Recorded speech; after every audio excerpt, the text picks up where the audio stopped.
Well, hey everyone, welcome to this episode of All Angles Asked. And my name is Ray Gage. My co-host here is D. Grant Smith. D, how you feeling? Hola. I'm feeling pretty good. Every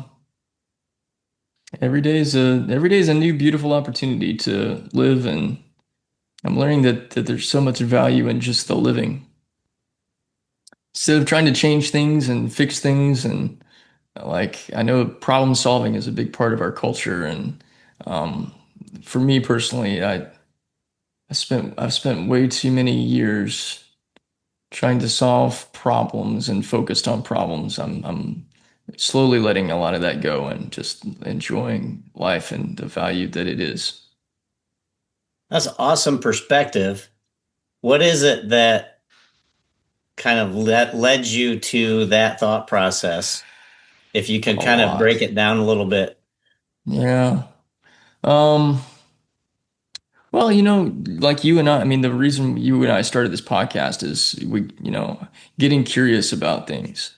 And um, something Stephanie and I have been talking a lot about is like our inner world creating our outer world. And you and I talk about that a lot. So reading A Course in Miracles and Conversations with God and Neville Goddard and Edgar Casey and Wayne Dyer, and I could list off all the teachers or whatever. They all talk about the same things. They use different words and different ways of describing it. The Bible talks about it this way too, or in different ways too. But like where you put your energy, where you put your focus, like you're going to experience more of that. There's power in our attention. And so, as I become, as I've become more and more aware of, the nature of some of these basic things, um, and as I've been in the practice of like recognizing the negative stories that I've told myself, and I mean a lot of the work that I did in the coaching space early on was helping people heal from broken relationships, but recognizing that a lot of that brokenness came from things that happened in the past and the repetition of old stories. And then as my journey has shifted into kind of getting these, not kind of, totally getting these downloads from God, it's some of the same stuff, but it's in storytelling form. And then looking at my own journey and going, okay, well, there's a lot of really at the time for a while there's a lot of really negative stories I was telling myself. Why do I keep experiencing these things? Oh, because I keep telling myself this story. Okay. So when I realized, and it wasn't just like a one-time realization, it's been an ongoing sort of thing, but like realizing that if I'm A, struggling to solve problems, and B, hating the problems that I'm trying to solve, what's the common denominator in all of that, aside from me? Well, the common denominator is problems. What happens if I stop thinking about problems and stop putting so much focus on that, and I get out of that and I focus on good? If I focus on good, that I'm focusing on God, then what happens there? Well, it's a little uncomfortable for a little bit because I'm not used to, focusing on God. I'm used to focusing on problems. But what's happened for the past year and a half is really getting into this place where like, does that mean that it's all sunshine and unicorns and rainbows all the time? No.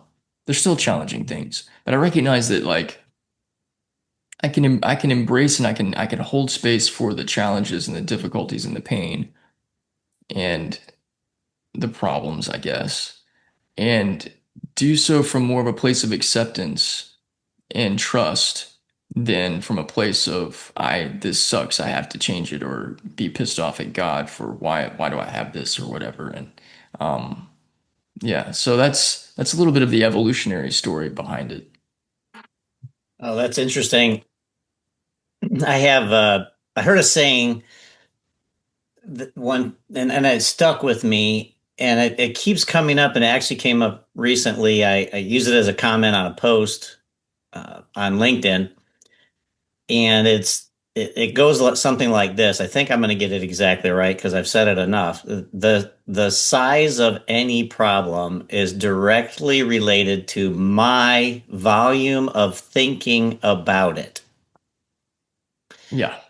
So it's funny because you mentioned, that our culture, our society, whatever human race, however you want to look at it, is problem driven, the and we're looking for solutions, the ironic thing about it is that we're creating the problem that we're looking for the solution for, and trying to figure out why we can't solve the problem that we caused. Mm, And it's simply just because of our forgetting that we're the ones that caused it. mm, So it's a fun journey to be on once you get past the initial shock of of the realization, like that, of the uncomfortable part of it. Like it's for a lot of people thinking that the problem is my problem mm, is not a fun thing to think about, because then that puts them in the victim spot. mm, I don't want to be in the victim spot. I want someone else to have caused the problem, and that's the way I want it to be. I don't want it to be me that's also the villain. So it's really interesting how we frame that whole thing as human beings to try to put the onus outside of ourselves. mm. Yeah. And so honestly, man, the last episode you and I did together, I keep coming back to this, and I've shared it with several friends. You said something that I believe is related to what we're talking about here, and I'm glad that this is an opportunity to circle the wagon back to it, because I see how real and how true it is.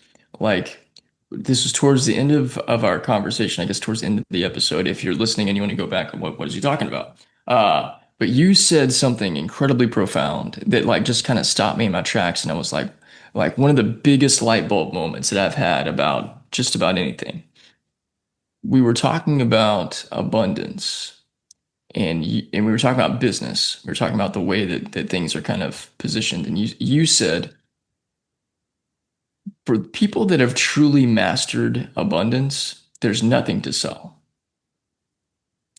And if you look in the business space, spiritual business space, whatever you want to call it, there's all kinds of books and all kinds of programs and from well-meaning, well-intentioned people that I think they have an understanding of abundance, and I think they've reached a level of mastery, if we want to call it that, that's higher than the baseline, or higher than the surface level sort of stuff, but they're still they're still operating from a more of a lack scarcity mindset. And that's one of the things that you were talking about how so much of everything is built around this lack consciousness, and problem solving is built around lack consciousness.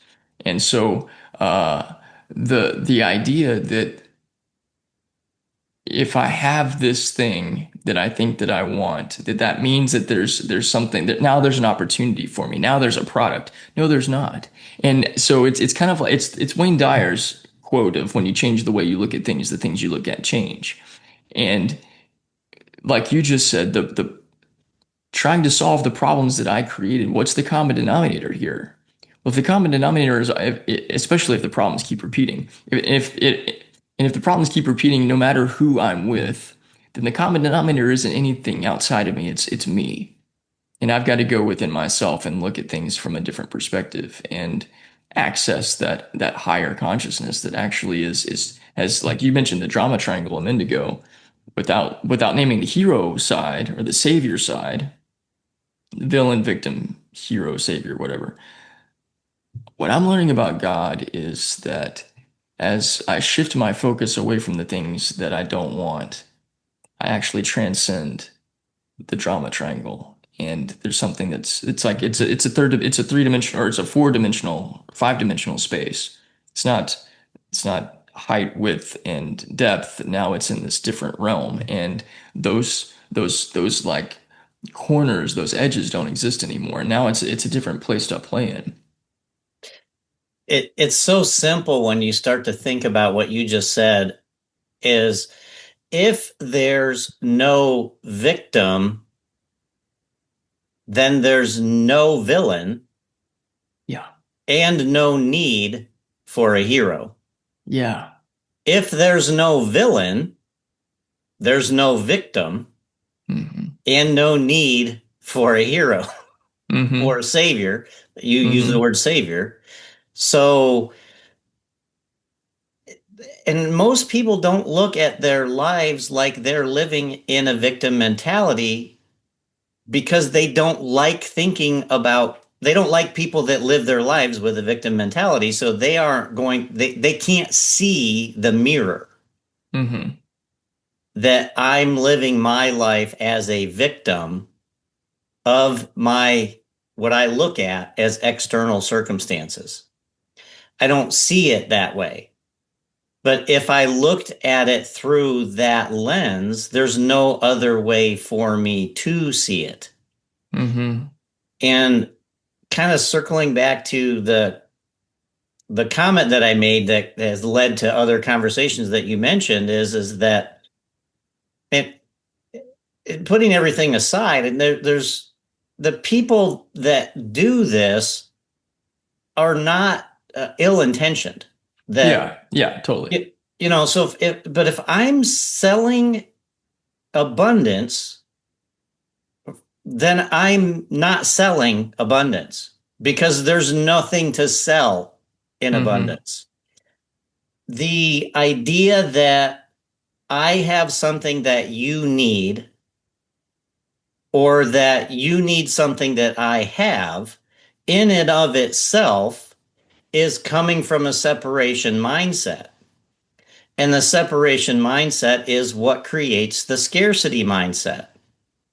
And so if there's a performance metric attached, if there's a transaction expected in any way, shape, or form, monetarily, reciprocity in a relationship, or otherwise, Hmm. if there is emotion attached to the outcome or an expectation of the experience that I have, any of those things are an indication for me that I'm coming from a scarcity mindset.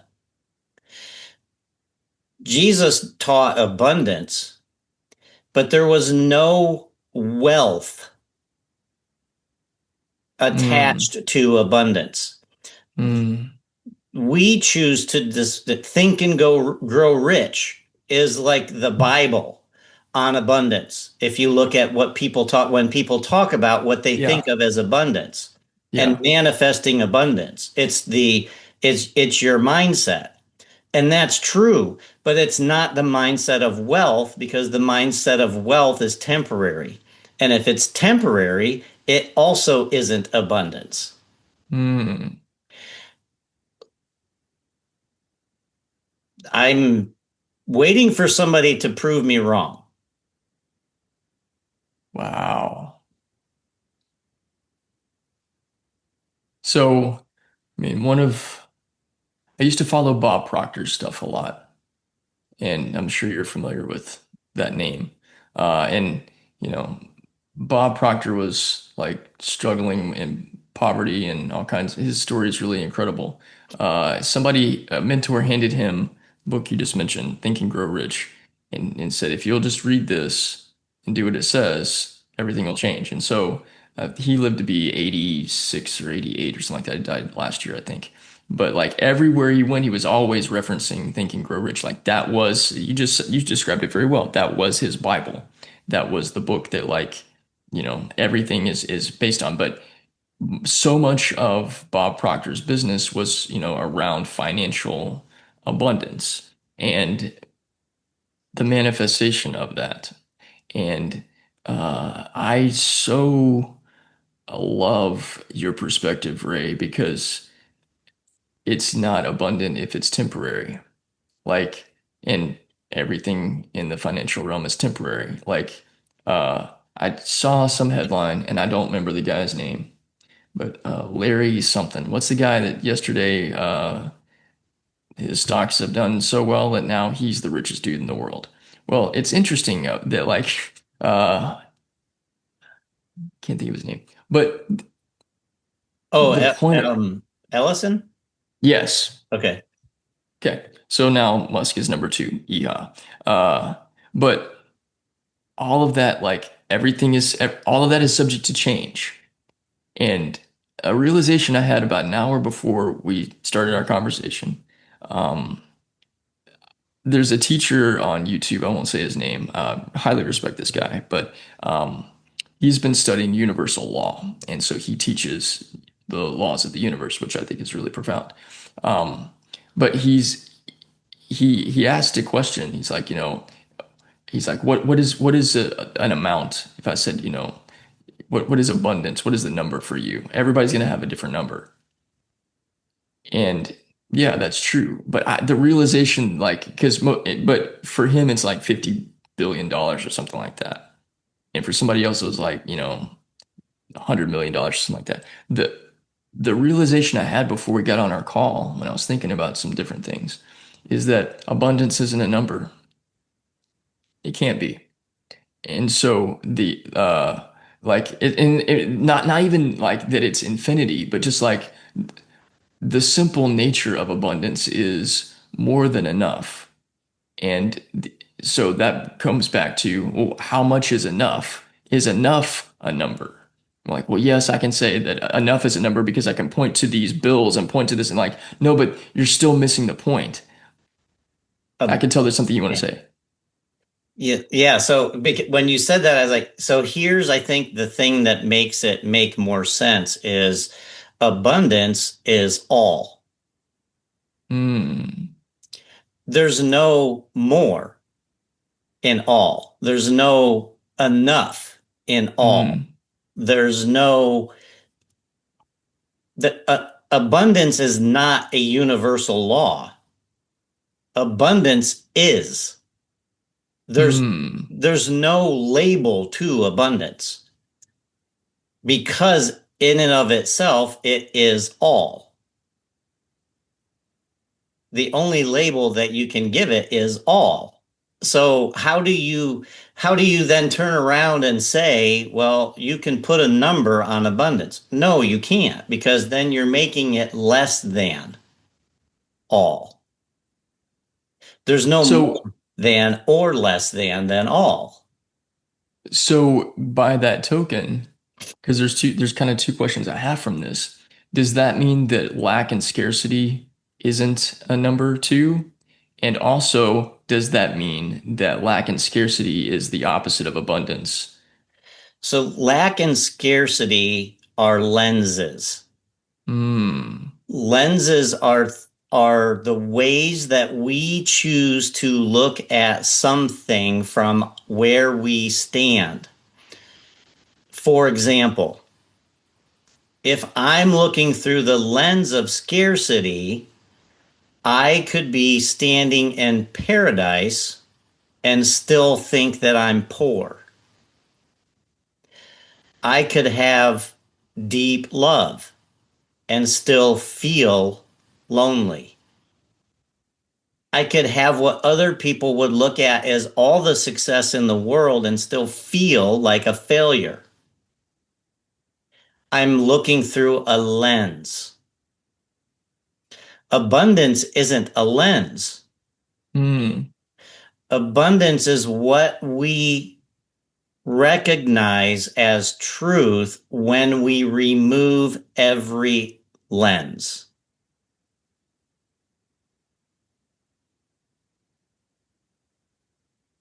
Gotta write that down. It's also being recorded. Well, So, this is how it gets absorbed into my soul, buddy. okay. So, and what's interesting is I actually that little sequence is in the God of More Hmm. speech that I have on YouTube, and it's really the basis of a lot of the things that you and I discuss. If you want to call that manifesto or whatever it is, that speech, a lens, it is the lens with which I try to frame everything, because when I try to frame everything that way, it makes so much more sense. It removes the confusion. It removes the internal conflict. Mm, And it reframes it in such a way that to me, it just makes sense. And there's no place for conflict within that framework or structure. Like there's no argument about what number is abundance mm, to you. There's a number for wealth that means something different to everybody. And some people would think that their life was complete with $1 million. There's other people that deal with $1 million every 5 minutes. So it can't be that. hmm. Just by the very nature of it, it can't be that.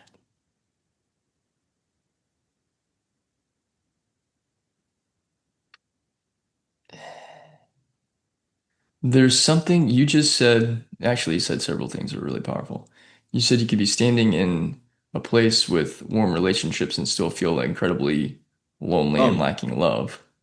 You could be surrounded by, you could be standing on a, gorgeous private beach and, have all kinds of just tranquil beauty all around you and still feel like or still believe that you're in a terrible place, and you can extrapolate this, sort of turn it into a wealth concept thing too.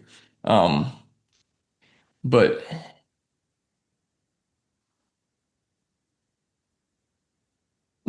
so we were having a conversation about several different things, but I was reflecting back on how about 20 years ago, I spent I was volunteering with a youth group at a church that I went to, and I was the youth group intern for about 4 years, and uh, every year for spring break we would take the kids to Mexico. We go to Monterrey, Mexico, which is um, it's kind of in the middle of the country, but um, we were in essentially like just incredibly like by American standards, incredibly impoverished area. Like the all the houses were made out of cinder blocks, and a lot of them had like barbed wire or broken glass across the top, and that was their security. Most of the houses didn't have hot water heaters. Like we installed one in the church that we were staying in, but like it was a place that by every outer appearance there was just they were destitute. They didn't have anything. Like they had, they had jobs and they sold some things or whatever, but by our American standards or whatever, like these are incredibly poor people. And yet, like as I reflect back on it, like they were the most joyful, pleasant, wonderful, loving, kind, generous people. Like just incredibly giving to us, and we were the ones that were there to serve them, but for them in so many different ways. Like they served us in these exponential ways. And so the realization that I had today was that like, some of the experiences I have where I would say like, oh, that's what abundance looks like. That's what abundance feels like, was actually more in places where like I wasn't surrounded by worldly wealth or the, kind of, and I'm not trying to be anti-American here necessarily, but like I do think America or American culture has a very distorted and different view of the things that we think that we want. And it's so much of what you've been writing, and you call it a speech, but I've read the words, and I've seen you talk about it, and you keep expounding upon it more. And I hope that it becomes a book. But the God of More is such an incredible way of re-examining our own cultural belief systems and frames and frameworks that we've built our ideals around, and said that this is the way that it is, and said that this not only said this is the way that it is, but said that this is the way that God wants it to be. And the more that I'm zooming out and looking at things from a different lens and exploring all angles of it, and then, hearing you describe it, like it's I like changing my lenses, clearly. But no, like I think it's an essential part of I think that's part of our spiritual journey is like, um, Wayne Dyer said this. I'm sure you probably remember, but he said the things that were essential to you the first half of your life will be inconsequential to you the last half of your life. That's a decent way of putting the legacy, or kind of framing what people call the legacy conversation, is when you get to Mm. the point in your life where you start to realize that everything that you thought mattered didn't. Hmm. And then you just want to figure out a way to be remembered, but that's still making it about you. Mm. And that's the trap, is you're still making it about you, just realizing that the things you thought mattered don't matter. So what does matter, and how do I leave that behind? You're still making it Mm. about you. It's really interesting. The So, personal story. This happened last night. That, because we've talked, that my father-in-law is in hospice, and we were told yesterday that we're probably looking at a week or less. And he's been pretty out of it for the last.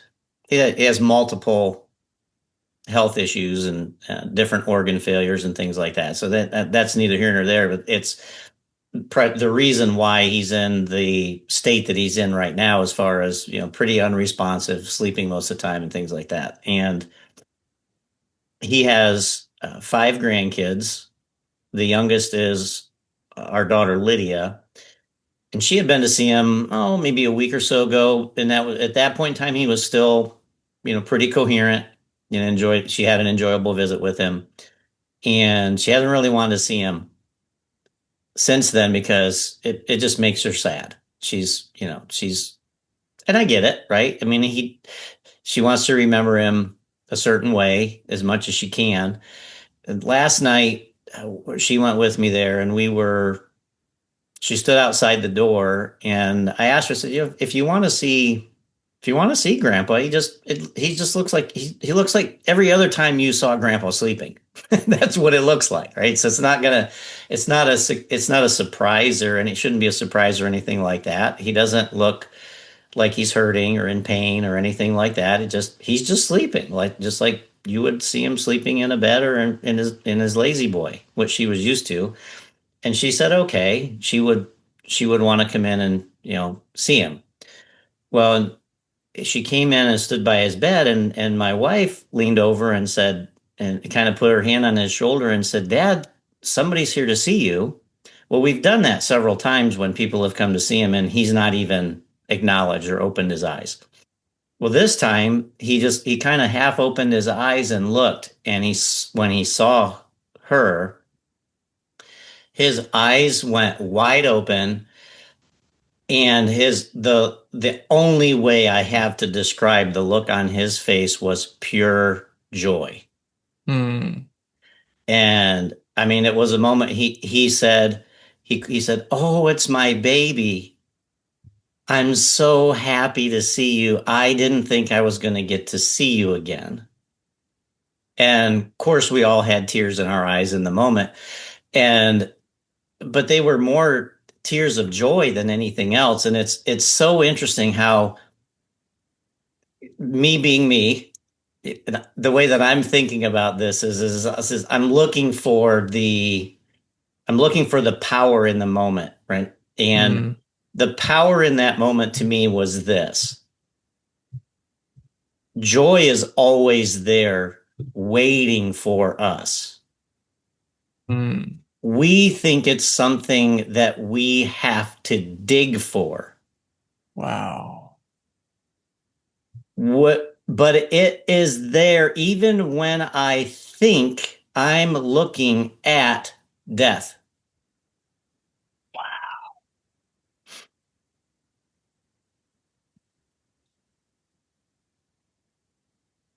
And it's such a beautiful reminder that we spend our lives looking for the wrong things,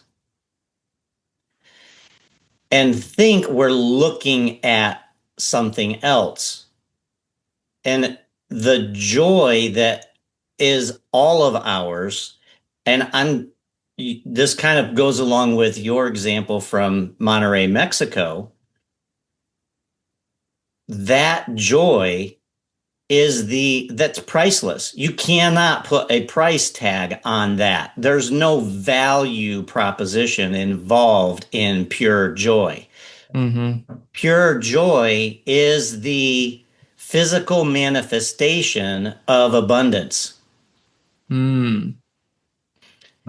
In that moment, all of us in that room, whether we recognized it in the moment or not, were experiencing abundance.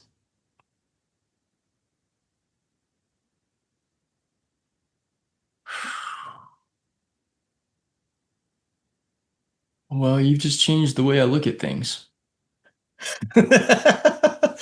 So then I'm asking myself, like,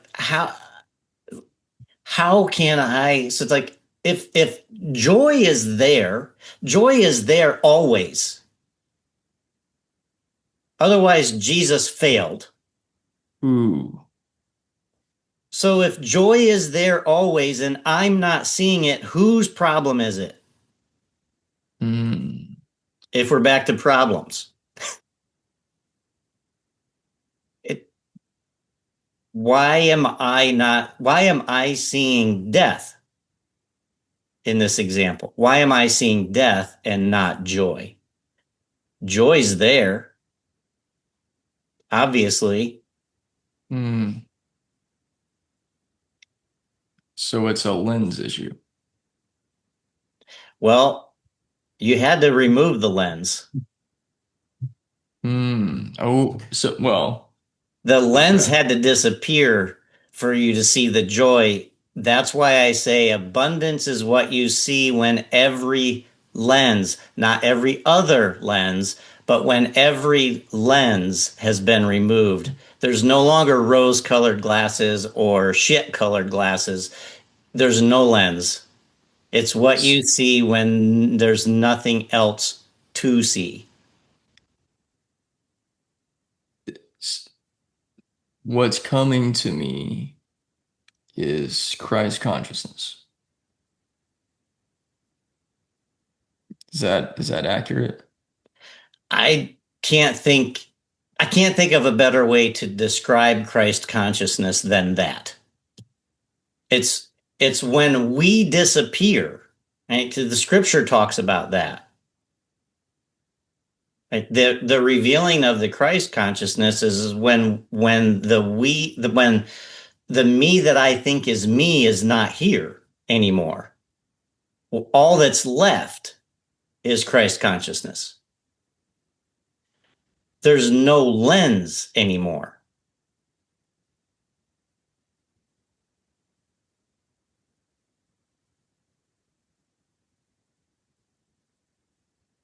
So Even cool looking ones like the ones you wear. I appreciate that. Thank you. My wife cleaned my other glasses because they were kind of funky, but yeah. Uh, so I love how now we can circle back to problem solving because if that's the focus, even if you think you're shooting for abundance, and well, I because this is, by the way, I'm speaking from my experience. When I've, We all are. yeah.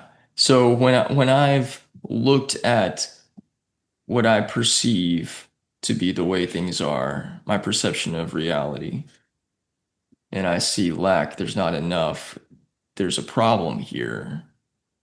My egotistical means of trying to solve those problems have been uh, all kinds of different things. Reading books about it, studying about it, trying to find some sort of external solution, going down the realm of I need to change my frequency. Okay, well, I need to listen to those binaural beats, 888 hertz and 432 and 523 or whatever all the other ones are.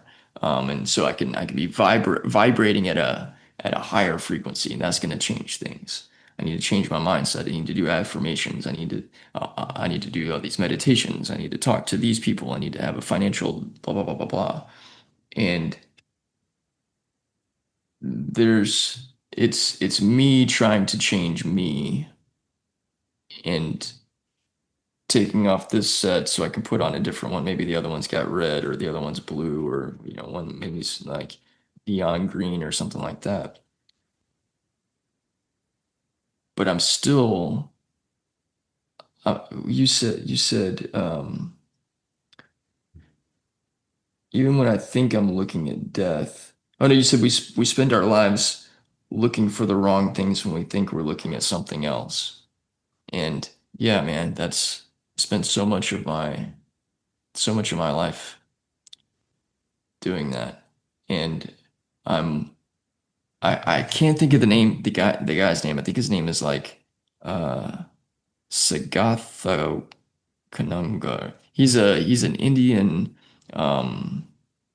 they call him gurus over there, but I don't think he would call himself that, but he's a teacher. Uh I don't know if he's Hindu or not, but I saw him give this beautiful. He's in this like big elaborate Hindu place, and he's so gentle. But he said when we meditate, there's really only one thing to meditate on. Right? You can do all kinds of meditation to have more money and to attract love and to do all these things. All that stuff's wonderful. I'm not going to tell you not to do it, but I am going to tell you this: if you're meditating on anything other than God, you're wasting your time. And when I heard that, I was like, well, crap, I listened to all kinds of meditations on a bunch of other different things other than God. And that was about 2 years ago that I heard that, maybe three. But it's taken me all of this time to get to a place where no, that dude was absolutely right. When I sit in I've got a little meditation closet.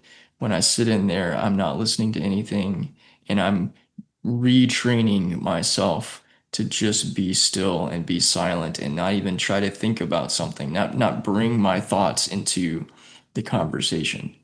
And that silence is the conversation. And it's just me and God in that still place of silence and there's joy that's there. And I keep learning that. Like I've actually been experiencing that this week. Like it everything you're saying I appreciate how you're putting words to these experiences and realizations that I'm just at like the very like tip top like first shaving off the top of the iceberg. But even so, you're still all the way in the iceberg. So if you the thing that's interesting about that is so many times I've heard, because of the way I was raised, that the Eastern philosophy, or like when you mentioned that an Indian guru or whatever, whether or not he's Hindi, we don't know. If you're meditating on anything other than God, then you're wasting your time. Is seek ye first the kingdom of Kingdom of God. heaven. Yeah. It's totally scriptural. Hmm. So which that to me is really interesting, because scripture, people that weaponize scripture would tell Hmm. you that that guru was the devil, and yet what he's teaching is the same thing that's in the Hmm. book that you want to weaponize. Hmm. So, and then the interesting thing is, so the A Course in Miracles ties that in as be vigilant only for God and His kingdom, is how it's put there. So they're all saying the same thing. It's really interesting. Hmm. The the idea of, and this is, and I'm going to throw this in there as well, because it kind of goes back to what we were talking about earlier, that the people that are selling abundance are not selling abundance. The people that are selling manifestation techniques are not selling manifestation techniques. They're selling tools to overcome a scarcity mindset from a place of scarcity, which is cannot conquer a scarcity mindset. Hmm. And that kind of, even when you think about things like achieving your maximum potential, that means you are coming from a place of scarcity because your belief has to be you're not enough. If I need 3 steps, if I need 7 habits, if I need 15, whatever, to become the next best version of me, then the assumption is that I am incomplete. Any assumption that I'm incomplete is a scarcity mindset. Hmm. Doesn't matter where you're coming from, whether it's money, whether it's relationships, whether it's love, whether it's validation, whether it's success, whether it's time. It doesn't matter the perspective from which you're coming. If you're coming at it from, I don't have enough or I need more, that's a scarcity mindset. And you can't fix a scarcity mindset from a place of scarcity.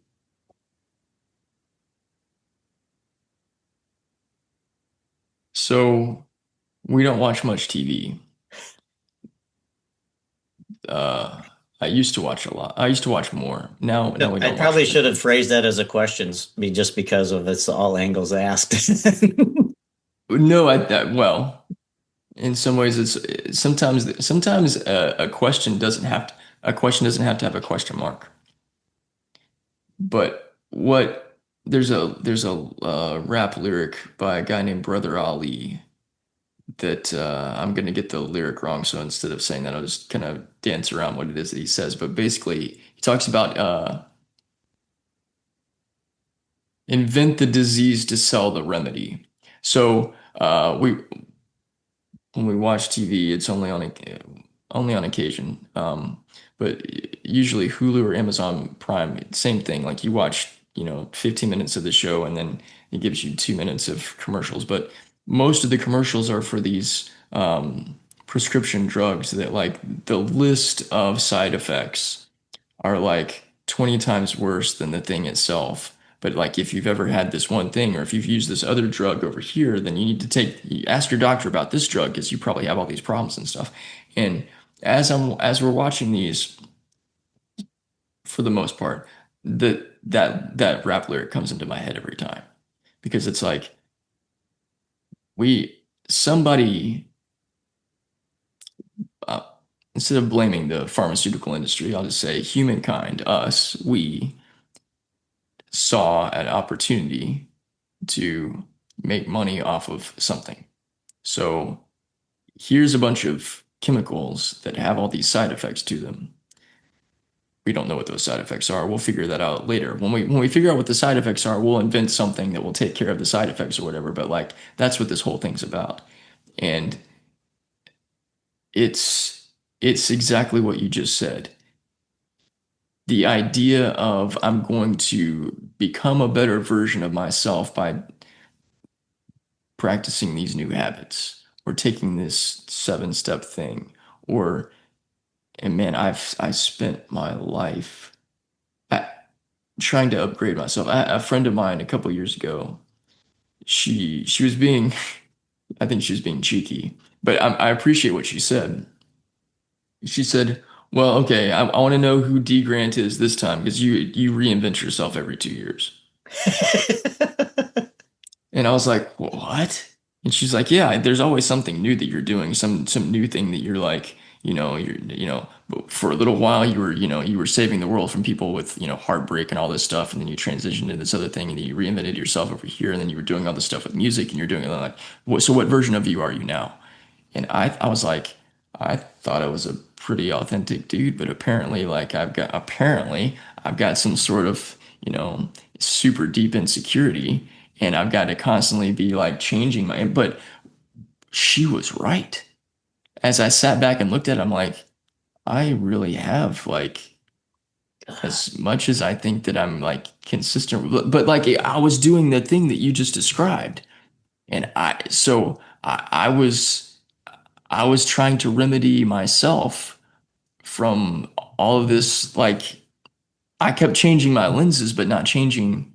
I kept changing my lenses without looking at the source. Right.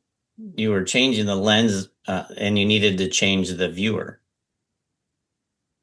And that's really kind of what it boils down to at the end of the day. And what's when you were just talking, you mentioned something that we talked about in episode 2, and then you also mentioned something that we talked about in episode 3. So it's interesting how we talked about how we create the problems and then we try to sell Mm, the solution to solve them. I think that was in mm. episode 2. And we talked about the source of problems and how we try to solve the symptoms instead in episode 3. So it's interesting how it keeps coming, these things keep coming back up. And then at some point, we're going to have so many episodes, I'm not going to be able to keep track of which episode it was like that. But since this is only 4, Let's enjoy the first 10. I think that's that after 10 it kind of becomes a yeah. different kind of animal. But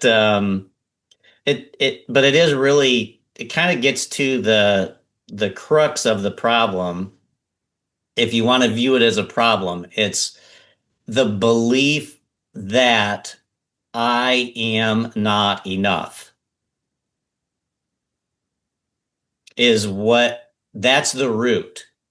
And I need something outside of me to fix it. But nothing outside of me created that belief. So nothing Mm, outside of me can fix that problem. And I tell people this a lot. Like, I love the Einstein quote that everybody knows about the definition of insanity being doing the same thing over and over and expecting a different result, which was part of the basis for the reason that I wrote Start with Stop. And the interesting thing is when you think about it, every single one of us is insane because we do the exact same thing every day. We just choose to look at it as doing something different. But at the beginning of every day, my hope is to get to the end of today and not lose anything that I look at as important to me along the way so that I can get up tomorrow and do the same thing again. There's no difference between me, you, Elon Musk, Larry Ellison, anybody. Everybody has that same thing. It's only the things that surround us that make it look different. But everyone has the same goal every day. That's insane.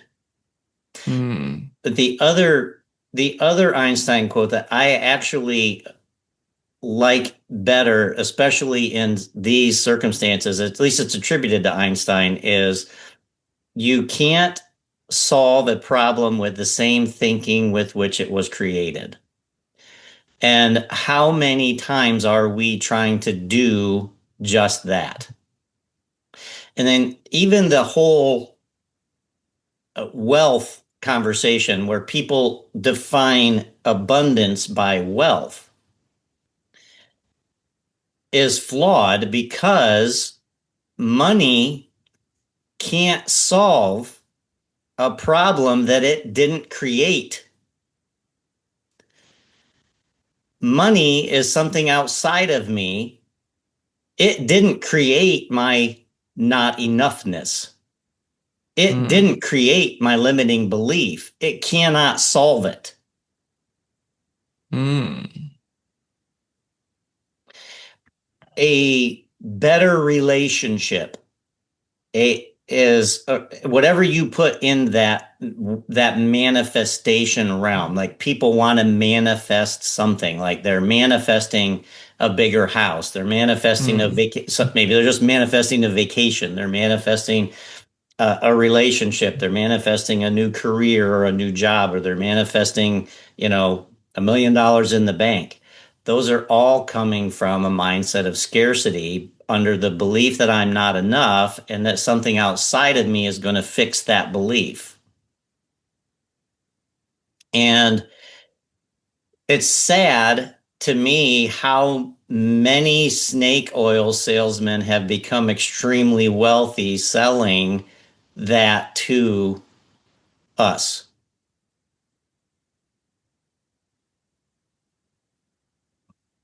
And so people ask me the question about, if I have a goal, then even the fact that I have a goal in and of itself means that I think I need something I don't have. Mm. Mm-hmm.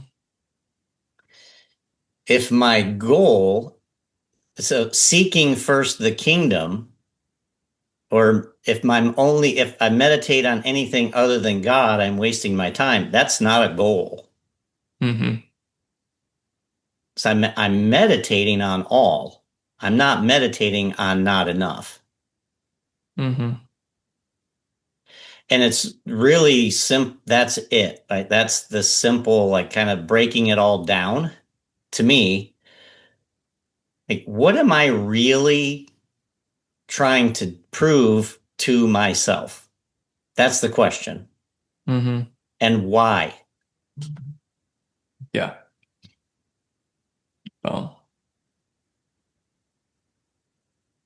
I think that's one way of looking at what Conversations with God by Neil Donald Walsh um, asks, because that was a big part of that book, A Course in Miracles.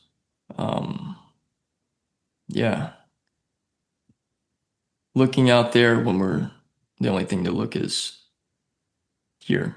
Well, and what is it? Yeah, A Course in Miracles said, if I don't go within, I go without. Right. So the key is always within, but then the expansion of that within A Course in Miracles is that it's within the mind. Hmm. So we think it's within the body because we think we're a body, but if we think we're a body, then why do we think we go anywhere after the body's gone? Ooh, yeah, exactly. So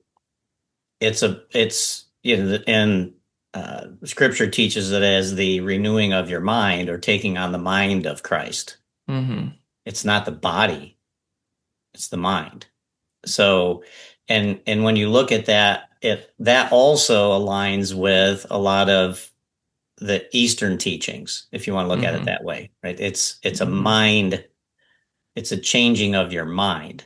So, well, and when Wayne Dyer said it, right? If you change the way you look at things, you have to Hmm. change your mind about what you're looking at. That's what Mm. changes the things that you see.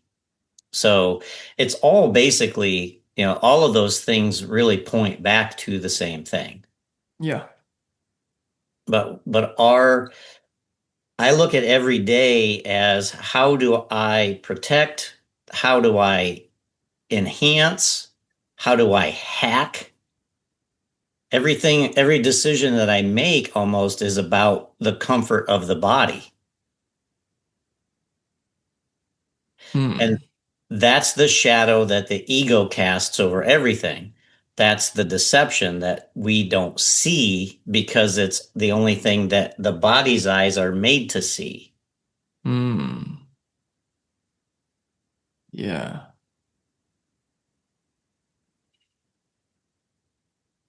Well, I'm going to throw another Einstein quote out. Although the one you used, uh, I'll just throw a shameless plug for my book. And I was going to ask you if you've read The Saturn of Utopia yet, because um, No, I haven't. I want to, and the reason that I haven't is really mostly to do with the hospice circumstances right now. But that's next on my agenda. so that quote from Einstein is mentioned in there twice. I'm curious what your experience will be, especially after this conversation. But the third, I thought the quote you were going to say from Einstein is that the greatest question you can ask yourself is, or the greatest question you can ask yourself about what you believe is, do I believe that I live in a kind universe, or do I believe that I live in a desperate one?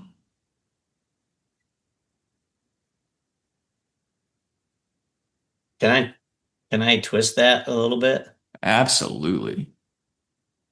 What if I am the universe?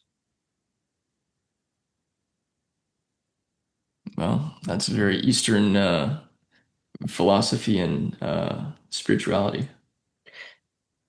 What the quote that, as you said it, is a different lens. Hmm. It's a lens I'm choosing, kind or unkind. That's the lens I'm choosing. But what if the choice isn't the lens that I'm putting on? What if the choice is remembering that I am? Hmm.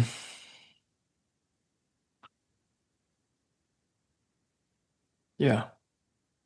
Then So the reflection back is only going to be there's no reflection. It just is. uh, There's no lens. There's no reflection.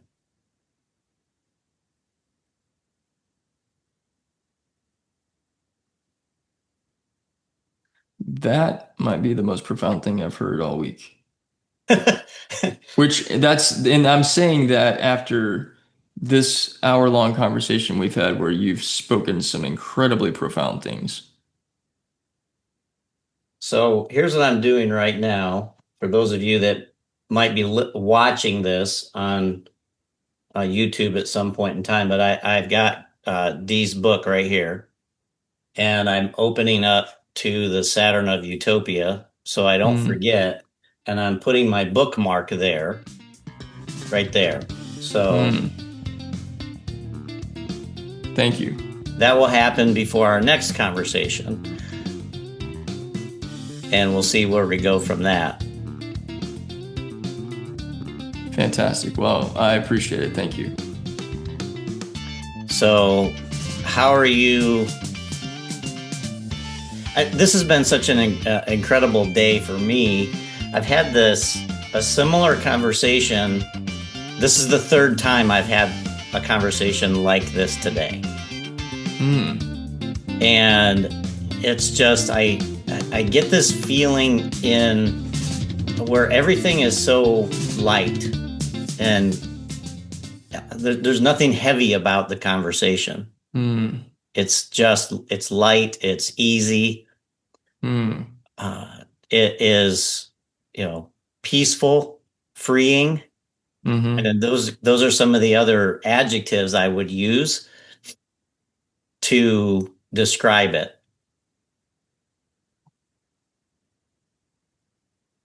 It's a powerful place to be in compared to the ones that I have been used to for so long. Hmm. So, we say we talk about it as a journey, and so a little bit of a reframe for me is and I've talked to this in with some coaching clients as well, is that you get to a certain point and you decide enough's enough, right? I'm sick and tired of being sick and tired. Hmm. And the moment that you make a decision to do something differently, the decision was made. Now, you may not see an immediate result from the decision, but if you're like, say, for example, if you're 40 years old and you've had 40 years of the opposite programming, it's not going to take you 40 more years to change it because you've made the programming that you had up to that point, there was no intention behind it. Hmm. There was no power of the mind behind it. It just happened to you and you thought it was happening to you. Now Hmm. you've realized I can do something about this. The decision you make in that moment, everything changed. The the outward appearance of those changes takes time, but not nearly the amount of time it took for you to get where you were before you made the decision. So if I made when I made the decision to be on the journey, it doesn't matter if I've been on this journey for 20 years and you started yesterday. It's this, we're Hmm. in the same place. It's just how it shows up differently for me than it does for you and whoever you are and whoever I am. I'm Hmm. just using that as a generalization, not necessarily you, D, and me, Ray. Hmm.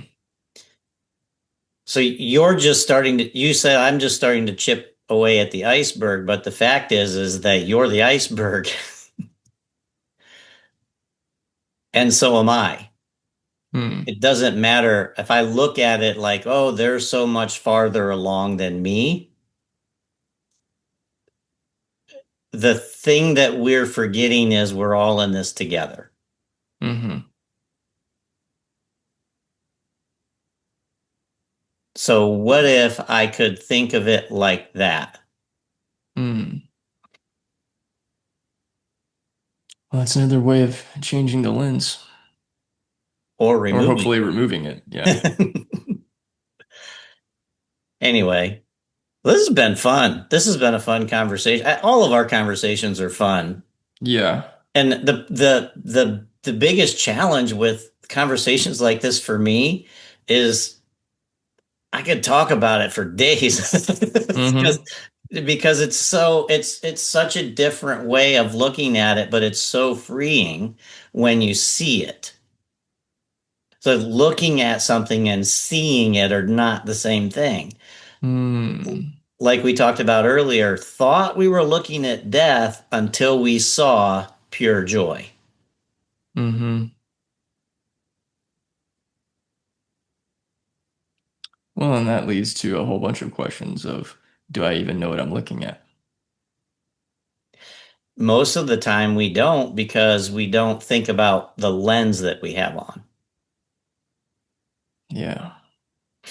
I can change the way something looks by changing the lens through which I look,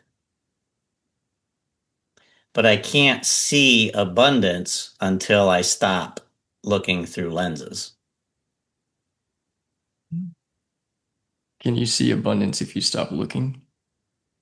That's really the only way you can see abundance. So that's taking it to another level. So I have to, that's great. That's awesome, D. That's probably the best way I've heard somebody ask the question about that. Absolutely. Okay. Abundance is when I see something without a lens, but if I see it without a lens, then I've stopped looking. Because what I we swear. see when we realize that we are standing in the middle of abundance, we're not looking. It's a remembrance, a realization. Hmm. I'm not looking for it anymore because I don't have to.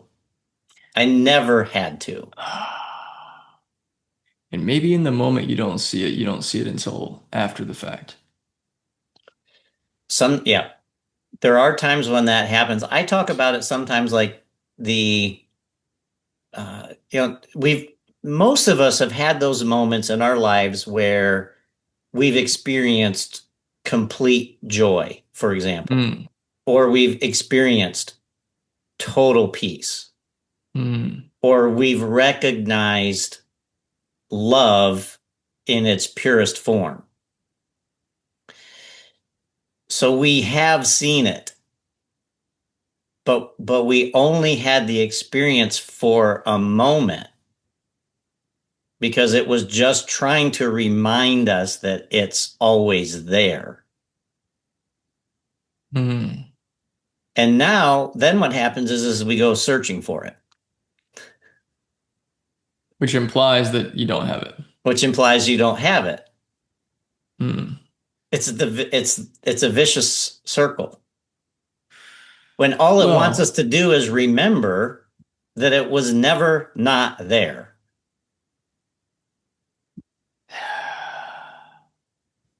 so I forget it was who, there's probably several people that have said this. When you stop the search, it will arrive. Yeah, And in different ways. Yeah, yeah, yeah, and honestly, for the past year, that's been my experience in a number of different ways. I yep. I I spent a long time So this kind of goes back to that reinvention thing. I spent a long time trying to manifest things. I read all kinds of books, watched all kinds of teachers, followed the techniques and the steps and the blah, blah, blah, blah, blah.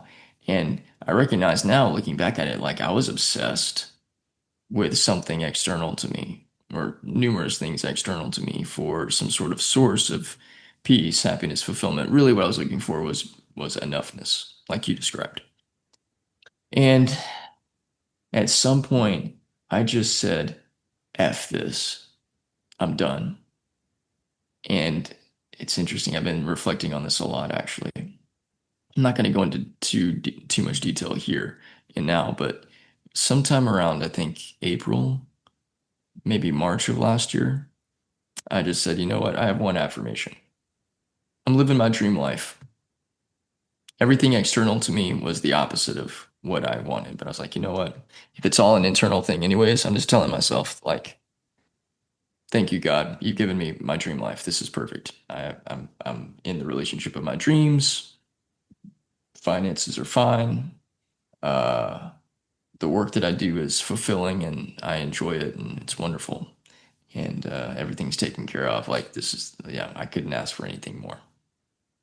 And I think I said that same little phrase to myself 2 or 3 times and I went for a walk. And, but I stopped looking for things to change. And I stopped trying to make things change. And I did go through some situations and circumstances that were really challenging and difficult, but I wasn't trying to change anything. I was just accepting what is. And then things I didn't think would happen just started happening. And like as I've been reflecting back on the past year, I'm like, dude, I had a simple affirmation, living my dream life.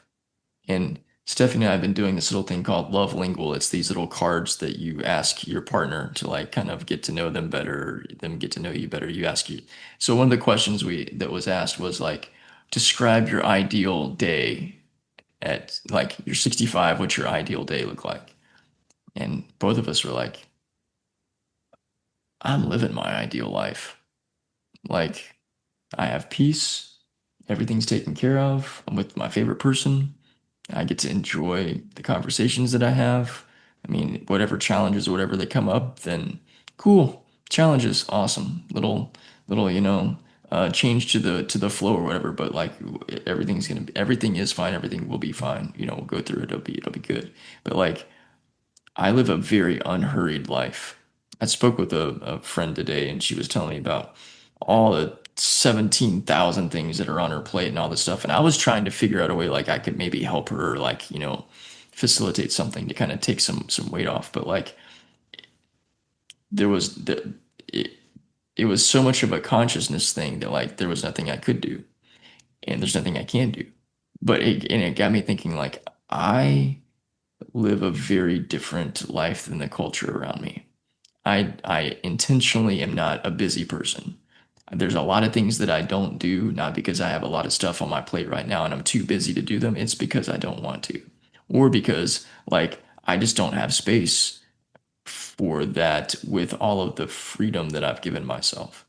And uh, yeah, it's like being non-busy, unhurried, very counterculture.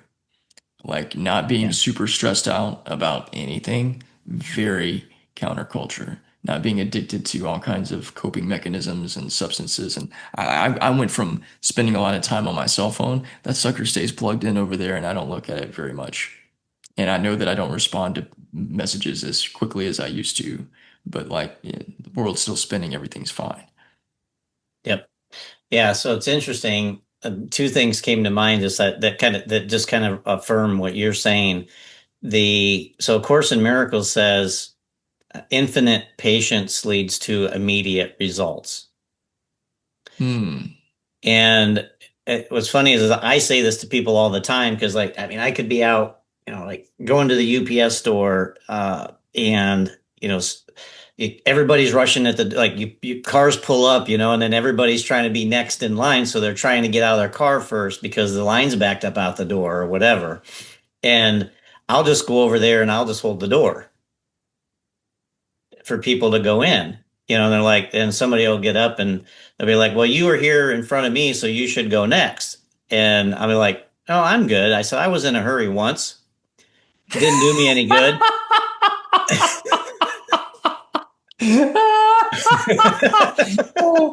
That's brilliant. I was in a hurry once. Didn't do me any good. I gotta write that down. Didn't do me any good. So I quit.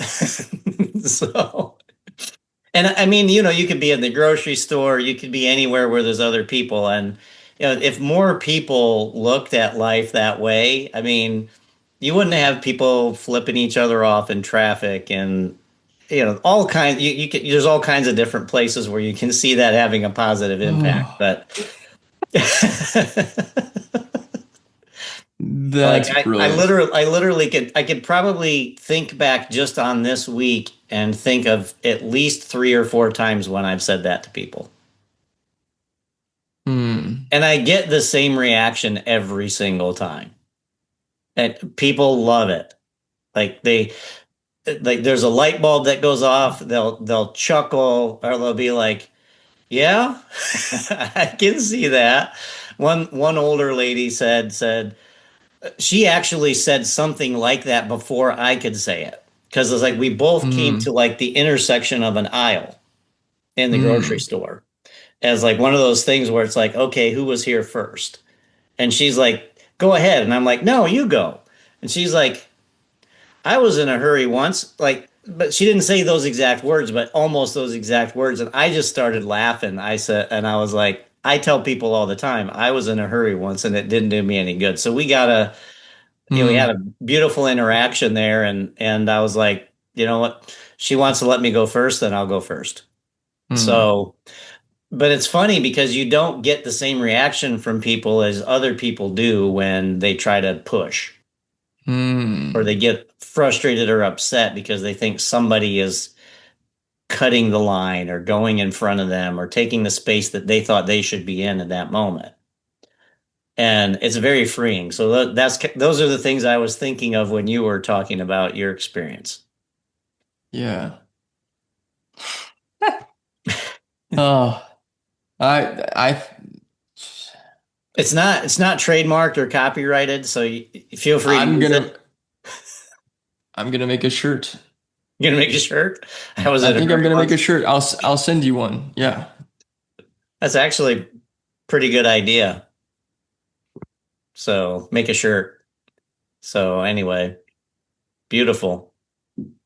Well, I don't know exactly how to wrap up the conversation from a podcast standpoint, other than I guess I just did it by saying, well, it looks like we're out of time, Ray. Well, I think we were probably out of time a while ago. Hmm. If we have to, we just figure out a way to split it into two. Part Okay. one, part Well, two. I don't know. And that's up to our brilliant editor. okay. Well, I'll pass that word on to him and give him the challenge of, uh, If he thinks it makes sense. If not, it'll just be a little bit longer than the other episodes. I think the people that are looking for this kind of conversation aren't going to really care when they find it. yeah. And for the people that aren't looking for this conversation because they're living in abundance, uh, and just happen to stumble upon it, we appreciate you too.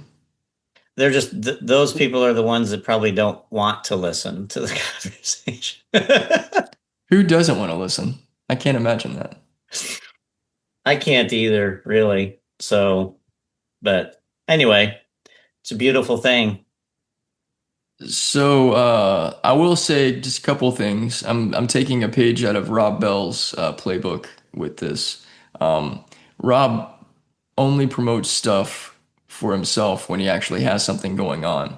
So I'm Ray held my book up a minute ago. I am going to be doing a book signing at 7-in-1 Books in Abilene, Texas. If you happen to be in the Abilene area or you're from there, and that's or you know me from something in some form or fashion or whatever, you happen to be stumbling around Abilene on October 4th. It's a Saturday in downtown Abilene from 2 to 3. That's where I'll be uh, Beautiful. autographing books, and you can purchase it from me, and we'll have a great laugh together and chit chat, and it'll be awesome. So there you go. Beautiful. Perfect.